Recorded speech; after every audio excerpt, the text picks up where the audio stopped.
Hello, hello, hello. I'm HoJo. And I'm Hunnsy.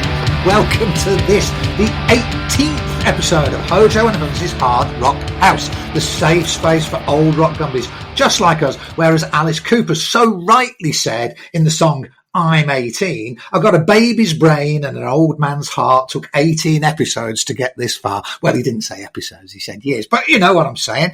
What do you think about that, Hunnsy? Have you got a baby's brain and an old man's heart? Well, you know the whole circle of life thing in that you start off and you're sick on yourself and you shit yourself all the time and you haven't got any hair and then you grow up and then it goes full circle. So maybe your brain does get smaller. It probably does go back to its original size. You definitely dribble. You definitely are sick on yourself and you definitely lose all your hair. I like to think I've still got heart. I'm full of heart. And the blood is still pumping furiously. The blood is pumping furiously. It's about the only thing that is pumping furiously, but... Poor old Mrs. Hunns. Are you going to make me cut that out? No, you can leave that in. She doesn't listen to this shit. Have you been listening to some exciting music? Tell me more. I think before we came on, I told you, didn't I? I said, Don't ruin it. There's smoke and mirrors here, Hunnsy. Smoke and mirrors. Oh, yeah. I've been listening to lots of stuff this week because I've been quite busy working this week. Okay, here's a quick question. Do you work listening to metal? Yes. How do you do it? Do you have your headphones on?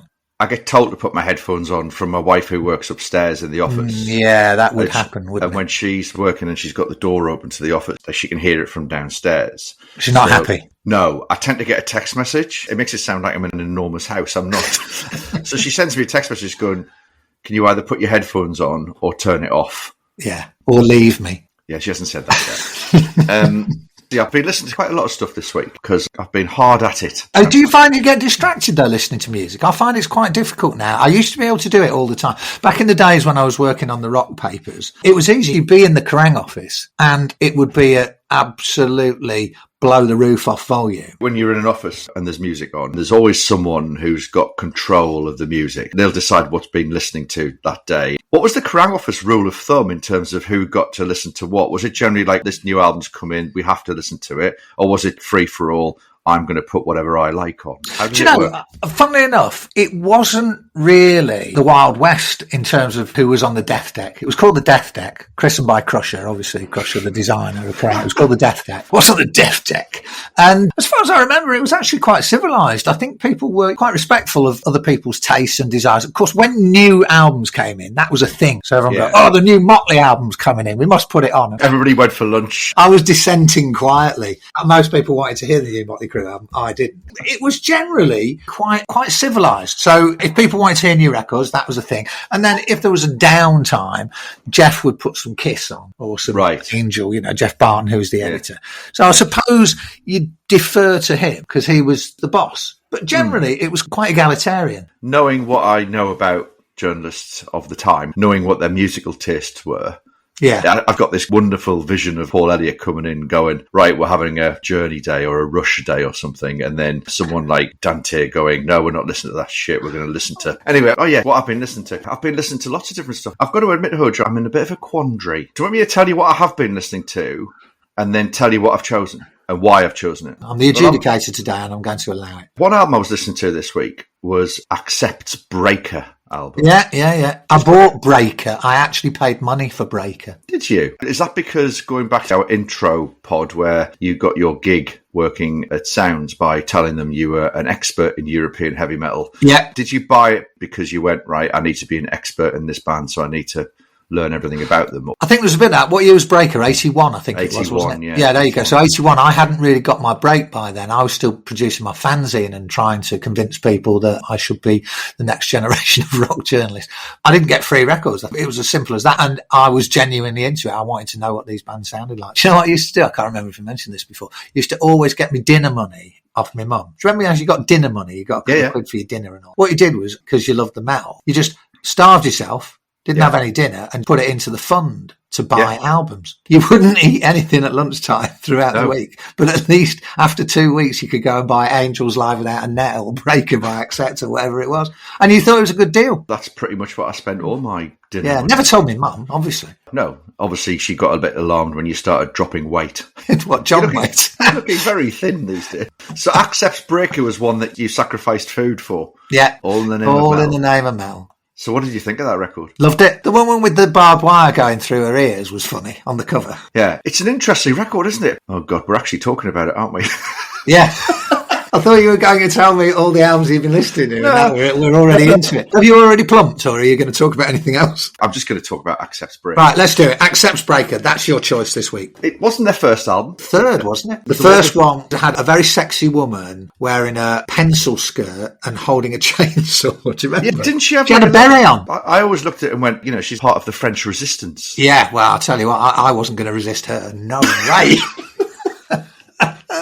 A sexy French woman with a chainsaw. Where do I sign up? Breaker was their third album, wasn't it? Yeah, third. I've got that record on vinyl and I paid money for it as well. It was the first record I bought by them. And then quite quickly I remember Restless and Wild came out and that moved the needle even further, didn't it? Yeah, that was the big one, wasn't it? I'd like to say, thanks to me and my cover story that I wrote for Kerrang. Let's do a segue.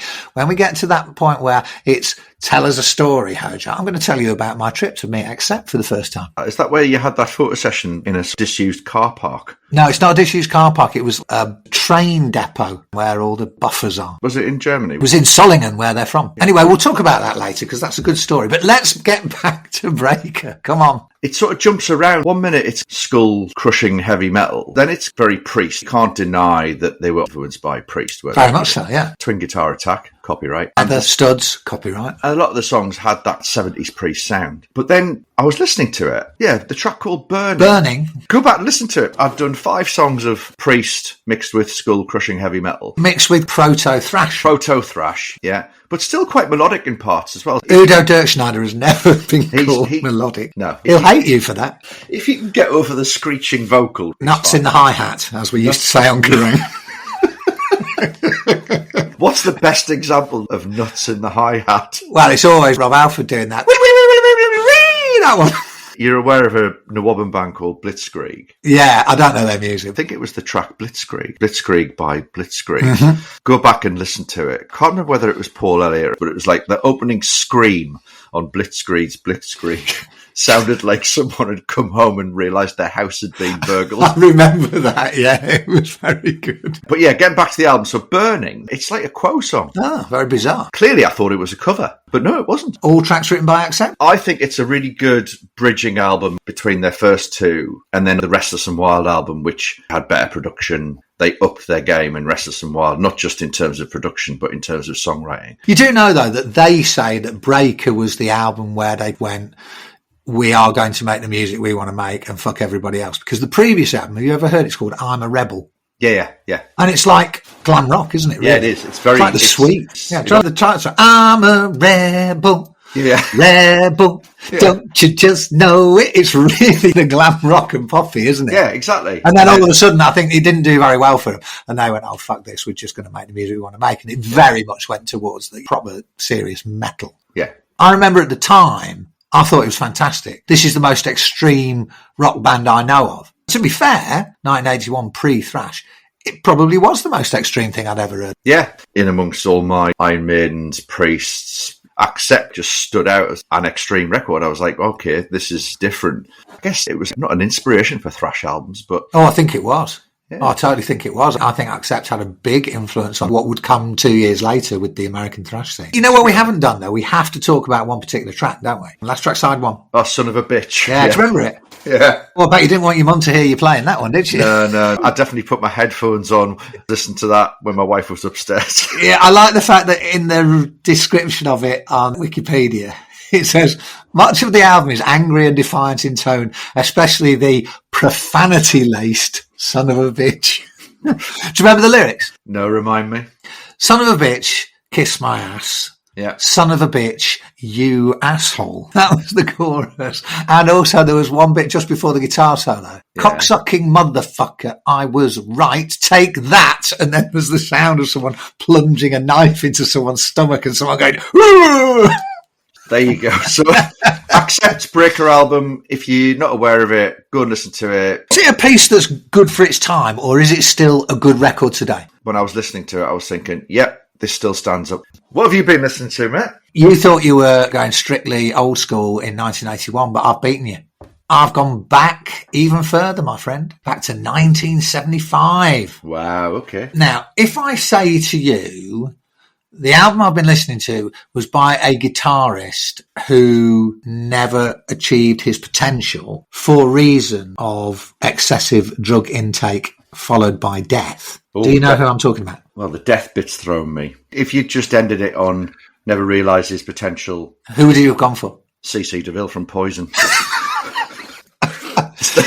No comment. And then 1975 made me think, well, no. Yeah, possibly not. Okay, so somebody who is recognised even now as a genius guitar player who died at the age of 25 in 1976. Any ideas? Played in one of the biggest heavy rock bands of all time.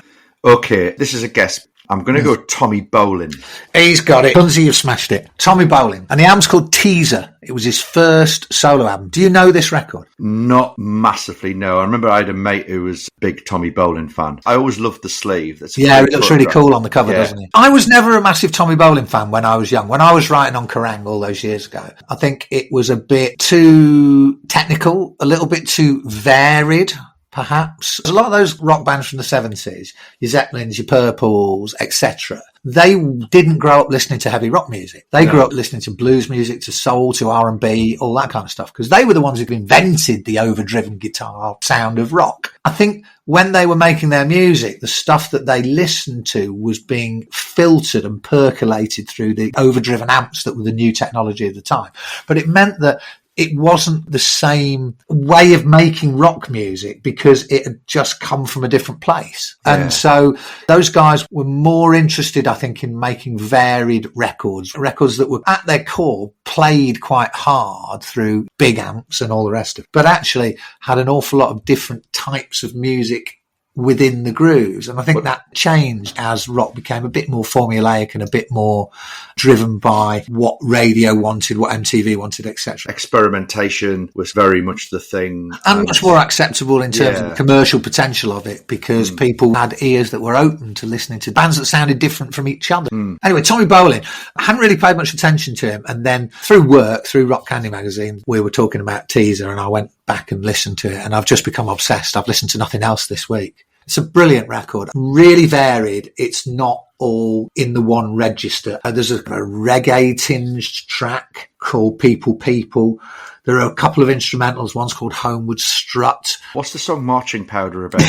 Well, that was the other instrumental. He wasn't hiding his game, was he? I think the most alarming thing I'm just reading about this album is that the song Teaser was covered by Motley Crue. I can't imagine how awful that's going to be. Don't listen to that one. Listen to Tommy's version, because Tommy's version is great. Very, very fine album from start to finish. Great playing. If you like a tasteful guitar player who can play in every kind of style, full on blowing the speakers out to almost jazzy. There's one track on there called Savannah Woman, which is almost like Brazilian kind of samba feel to it. On the one hand, you might go, it's all over the place, this record. But I think it's held together by the sensibility of Tommy Bolin's playing, which I think was joyous, because he could do it all. And I just think this is a brilliant record. 9 songs, all of them good. If you want a rock guitarist who stays in his lane, this isn't the record for you. But if you are somebody who likes varied, sensitive, tasteful rock music, this really is an undiscovered gem. Is it dinner party rock music? Not really, because he's a bit eclectic. You get the feeling with that record that he's just pleasing himself. doesn't give a fuck about what everybody else might want to hear or what might be commercially successful. It just feels like a record that comes from the heart. And it's incredible because he made that record when he was, I think, 24 years old. But the really amazing thing is he'd already made 1, 2, 3, 4, 5, 6, 7, 8 albums prior to this, which is his first solo album. He was in a band called Zephyr. Then he joined the James Gang, where Joe Walsh had made his name. He'd made a jazz fusion record with the jazz drummer Billy Cobham. He was in Moxie. Do you know Moxie, that Canadian metal band? Played on one album with them and then obviously joined Purple. Come Taste the Band was released in the same month as Teaser, November 75. Come Taste the Band's a brilliant record. Yeah, he was a busy boy, wasn't he, Tommy? But the music was pouring out of him. Yeah. And then he had a second solo album called Private Eyes in 1976. And of course, that was the year that he died. And he died while he was on a promotional tour opening for Jeff Beck. He died of a drug overdose in December of 76 at the age of 25, which is a sad and salutary end to a career that burned incredibly bright for a very short period of time. It's not an uncommon story. Sadly not, no. But isn't that what's brilliant about the canon of rock, Hunnsy, the canon of rock? That there's always something that when you go down a rabbit hole, you discover and you go, wow, I'd never really paid any attention to this. You're better at that than me, though. I want to go down rabbit holes and discover stuff that I've never listened to before. But then I always just basically revert to something by Rat. I think that says it all. So anyway, Tommy Bolin's teaser, mate, that was my choice. Okay, what are we talking about? You were going to talk about disused train depots. And yes, we're going to circle back to Accept. I think it's a funny old story, which I hadn't really thought about until you brought up the fact you've been listening to Breaker. Do you remember around about 82, maybe start of 83, that there was this massive surge of interest in Accept because they suddenly were making, after Breaker, this incredibly extreme music, the like of which really hadn't been heard. And I can remember that in the Kerrang office, people got very excited about the fact that there was this band that was clearly anti-commercial, not interested in what was going on the radio. Udo Dirkschneider, the nuts in the hi-hat vocals, which was, let's be honest, an acquired taste. But they seemed to stand for something, the outlaw rock mentality. We'd come through Journey and Foreigner and Speedwagon and number one worldwide and massive sales and American radio. And that was all fine and it had its place. But it wasn't what you call pure and unadulterated rock. And I remember in the Kerrang office at that time, people got very, very excited about Accept. Fast as a Shark was probably the song. Well, Fast as a Shark wasn't out by then. The interesting part of the story is I was campaigning and advocating for Accept in the Kerrang office because I thought Breaker was great and I thought they were really exciting. And you were an expert. And I was an expert, as you know. And I think there were quite a few people who were on board with this notion that Accept was the future of metal. There was something brewing. And we turned out to be right, of course, because like we said earlier, this was really one of the prime influences on the emerging thrash scene. You go and talk to Hetfield or Ulrich or Lombardo or Kerry King or any of those people, they'll all tell you that they were listening to Accept. Yeah. And what's really weird about this is it just shows how the world was a different place. Kerrang was good at championing new acts. Do you remember? Oh, very good, yeah. Whereas nowadays, we'll draw up the curtain and we'll reveal something about how the music industry works. Even if there are any magazines out there, apart from Rock Candy Mag, there's not a lot of them left, are there?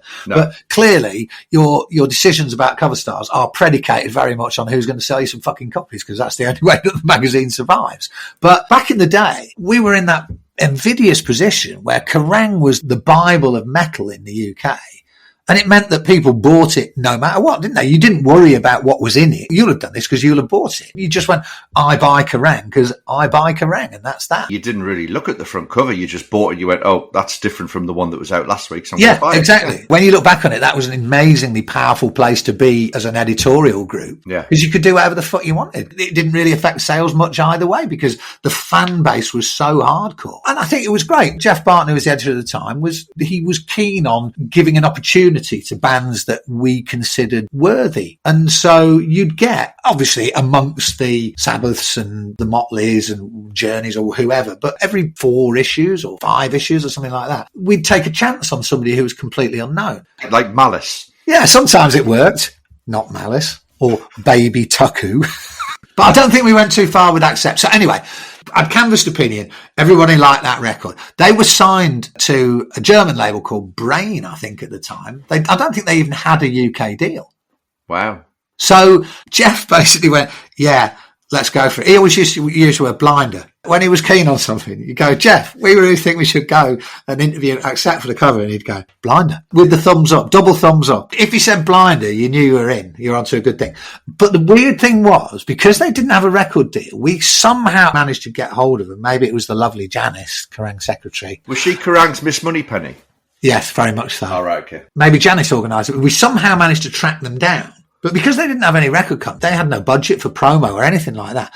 And here's the really weird thing is we were obviously so into the idea of doing this that Jeff okayed for me and Ray Palmer, who was the photographer, to go on Kerrang's coin over to Germany to track them down to interview him for the cover. Brilliant. So Kerrang paid for that trip. The downside of this was that it had to be done as cheaply as possible. So Ray and I were sent on a planes, trains and automobiles type thing, where we went on a ferry.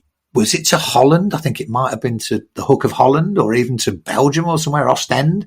And then we had to get a train all through Europe to this little place called Solingen, where the band came from. And it was a hell of a trip. I remember it took us 24 hours or something insane to get somewhere that you could have got in an hour and a half on a plane. These are the days before email and all that sort of stuff. Yeah, and somehow we'd obviously managed to get hold of them because they knew we were coming. The deal was Kerrang paid for all the transport and the band booked us a hotel. So I think that was the quid pro quo. So Ray and I did this trains, planes and automobiles thing. We end up in Solingen at about 10 o'clock at night. And Solingen, it's not a rock and roll town. It's not a big college town. It's not a big college town. We'd been on the road for fucking hours and Ray and I completely knackered and pissed off, wanted a beer. We get to the hotel and it's like a little guest house. The fact that the band had to pay for it, they're not going to put you up. Yeah, exactly. Maybe they would have thought it was a good idea to try and impress Kerrang because they were going to get a front cover out of it. Anyway, we're in this place. It's not the greatest hotel of all time. And we just got in. And I seem to remember that Wolf Hoffman, who's the guitar player, was in the hotel waiting for us. And we went, oh, hello, blah, blah, nice to meet you, etc., etc. We'd literally just got in, knackered, because Ray's carrying all these cameras. And were they all there, or was it just Wolf? I think maybe 3 or 4 of them were there. And also this girl called Gabby Hauke, who was their manager, who actually ended up marrying Wolf. And I think they're still together, actually, which is tremendous. Well done. That's a nice story. It is a nice story. All we're thinking about is need beer. Must have sweet, sweet lager. And of course, being German, they go, it is very nice that you have come to meet us. We're very pleased to see you. Would you put your bags in the corner and then we can start the interview and do the photos? They wanted to do it there and then. They literally wanted to do it. And Ray and I just went, fuck that. There's none of that happening, mate. It's lager and you'll be coming back in the morning to do all the rest of this. And they all look very crestfallen, but obviously had to deal with it because Ray and I had dug our heels in. We go, we're not fucking doing it all now. What do you think we are? So anyway, went to bed and it was the following day that we finally found this disused railway yard and went and did the photos. And it became quite iconic because I bet you remember that photo of Wolf on the cover in his leathers with his white Flying V. Yeah, I remember those photographs. And without wanting to toot my own horn too much, that was really the start of Accept's rise to fame, wasn't it? Because I think they got a major deal pretty much on the back of that. I remember them playing me Fast as a Shark while I was there on a little cassette player. And I'm going, oh, this is even more extreme and more mental. This is going to be fantastic. I think that was, fair to say, the start of their international notoriety. Me and Ray Palmer going all over there on Kerrang's own ticket to do the interview and then being told that we had to do it the minute we got there. That it stayed in my mind all these years. You'll recall as recent as 2019 at my wedding where my wonderful wife allowed me to have a heavy metal half hour. I do remember that. I sat it out. And you call yourself a fan? Yeah, I sat it out and watched you and various other fools making complete idiots of yourselves. Before the usual car wash and ABBA and all that sort of stuff came on, she allowed me to have a heavy metal half hour. She accepted that I probably needed to release a lot of tension. So she let me have a heavy metal half hour. But the opening track to heavy metal half hour at my wedding... That's a shot. Was Fast as a Shark. Was it? I wouldn't remember that, but it's a good choice, I must admit. If you want to clear a wedding dance floor, no, not a wedding dance floor, a wedding room. Yeah, a wedding. You want to clear a wedding, that's the track to do it every time. Yeah, but anyway, that was my choice. And you're still married? Yeah. That's unbelievable. She is the world's most tolerant woman. You may be literally the only person in known Christendom who's played fast as a shark at your wedding. I do have to take my hat off to. It's a brilliant story, your trip to Germany. I love it. Now, before we go, you always have to go, HoJo, before we go. Oh, yeah. We are getting a lot of interaction, mainly on Facebook, actually. So it seems that people are using Facebook more than any other channel. That's because we're all old people. Exactly. So, do continue to follow us on, our Facebook page. We post regular. We post. What's it called? It's called HoJo and Hunnsy's Hard Rock House. Good title. Okay. Where else? Instagram is HoJo_and_Hunnsy, and Twitter, X, I prefer Twitter, is just HoJo and Hunnsy. We tend to post stuff during the week, giving you little teasers about what's coming up in the pod. So comment on that. Give us suggestions, what you want us to listen to, what you want us to talk about. And also, as I like to say every time, if you are listening to this podcast and you're enjoying the total nonsense that we go on about week after week, just share it with one other person who you think is as sad as us and who would love talking about heavy metal until the cows come home. And that way, person by person, we will be growing the online community that we all deserve. That's a very good way to end it. All right, my friend, I'm going to bugger off now, and I'm going to speak to you next week for more heavy metal shenanigans. Okay, mate. Have a good day. See you later. My friend. You take care. Bye. See you. Bye.